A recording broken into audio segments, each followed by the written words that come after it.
Одлуката на владата за зголемување на платите за 5% на просветните работници СОНК ја оцени како недоволна.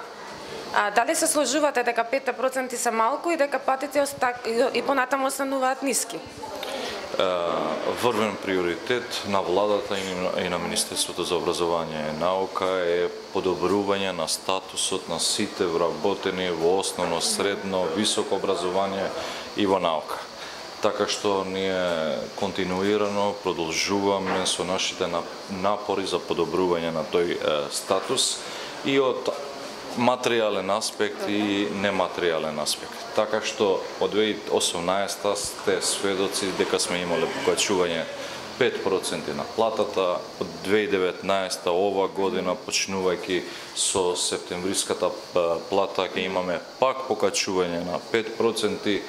Тоа значи во споредба со 2017 или со платата од август месец 2018 покачување на платата повеќе од 10%. Дали е доволно?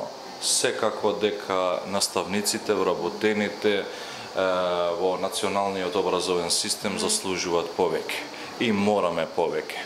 Така што денеска сме тука заедно со председателот на СОНК, заедно со другите представници на СОНК, да дискутираме и за платите, и за следното покачување, но и за идното покачување на платата на сите вработени во националниот образовен систем. Добро, дали сметате дека со присуството на Советот на СОНК, со тоа што сте денес тука, ќе се обидете да го убедите Советот дека 5% се доволни или пак ќе излезете со некој нов предлог? Не, мојата посета тука е потврда за големата почит и партнерство на сите представници на СОНК.